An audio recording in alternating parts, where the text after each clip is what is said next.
di sebuah Injil Imamat 11. Di dalam Injil Imamat 11 ada tertulis di situ, haram bagimu makan babi dan binatang berkuku belah lain, bahkan bangkainya pun jangan kamu sentuh. Saya mikir, loh, iki kok mangan babi di dalam Injil itu dilarang, diharamkan, padahal daging paling enak menurutku ya babi.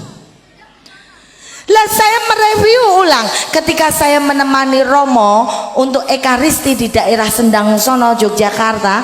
Itu saya pulang dari misa itu selalu diambilkan di warung sama Romo, Bu. Dibelikan tongseng kiri, loh malah kiri. Padahal di dalam Injil ini diharamkan, Bu. Saya berpikir ini udah nggak bener. Lah dulu zaman saya belum tahu ayat ini, ya kalau bahasa Cinanya bilang luar biasa enaknya. Tapi kenapa di dalam Injil sendiri ini diharamkan, Bu? Satu ayat nggak pas, saya simpan, Bu. Saya kembali membuka lagi. Begitu saya membuka Injil lagi, saya kaget lagi, Bu. Ketika saya mendapati Injil Korintus, ada pesan untuk para ibu-ibu. Rungokno, Bu. Di dalam Injil Korintus ada tertulis, hai wanita, kenakanlah tudung pada kepalamu. Jika tidak, botakin saja rambutmu. Pantaskah seorang wanita berdoa tanpa menggunakan tudung pada kepalanya? Ayat berikutnya tertulis, seorang wanita yang berdoa tanpa menggunakan tudung pada kepalanya sama dengan menghina dirinya sendiri. Berarti wong wedok kudu konjil bapan. Ketika saya tahu ayat ini, Bu, saya frustasi. Akhirnya saya lari ke gereja, Bu. Di gereja sana saya ketemu dengan ibunya Tuhan Yesus. Ternyata ibunya Tuhan Yesus yang disebut sebagai Bunda Maria itu pakai jilbab, sama seperti kita umat muslim pakai gamis.